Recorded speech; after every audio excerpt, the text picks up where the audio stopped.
Question है उस त्रिभुज का क्षेत्रफल ज्ञात कीजिए। मतलब एक त्रिभुज है और उसका आपको क्षेत्रफल ज्ञात करना है, जिसका तीनों शीर्ष आपको दिया हुआ है। एक शीर्ष है 2 3, दूसरा है -1 0 और तीसरा है 2 -4। आप देख लीजिए फिगर में आप। तो इसको मान लीजिए आप क्या x1 y1, ठीक ना। इसको मान लीजिए आप क्या x2 y2 और इसको मान लीजिए आप क्या x3 y3। ये देखिए तीनों शीर्ष हो गया। तो यानी हो गया आपको क्या x1 y1 का मान आपको हो गया 2 3, x2 y2 का मान हो गया आपको -1 0, ये वाला हो गया।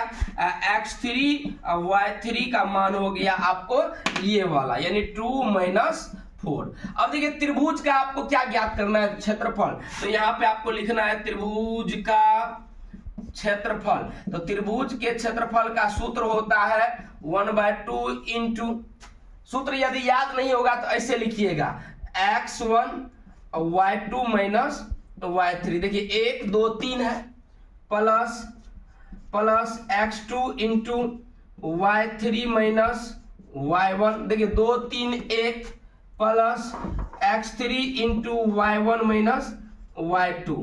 ये हो गया आपको त्रिभुज के क्षेत्रफल का सूत्र। अब इसमें मान बैठा दीजिए 1/2 इंटू x1 का मान देखिए ये हो गया x1, तो x1 का मान हो गया 2 इंटू y2 y3, तो y2 हो गया 0 और y3 हो गया -4। तो 0 में से -4 घटाइएगा तो यहाँ पे देखिए 0 माइनस और माइनस क्या हो गया प्लस, तो +4 प्लस x2।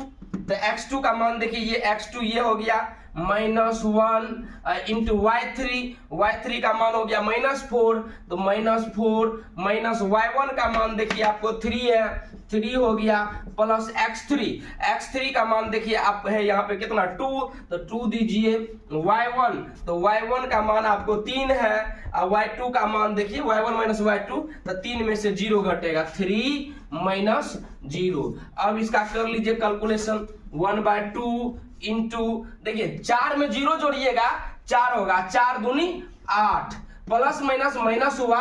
अब देखिए माइनस माइनस प्लस, 4 3 7, ये हो जाएगा तो -1 गुना -7। अब प्लस देखिए 2, जब 3 में से 0 घटाइएगा तो आपको 3 होगा।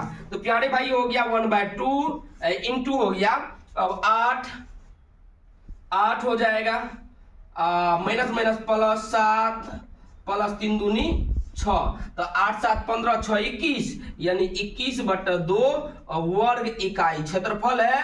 तो वर्ग इकाई या वर्ग मात्रक आप लगा देना।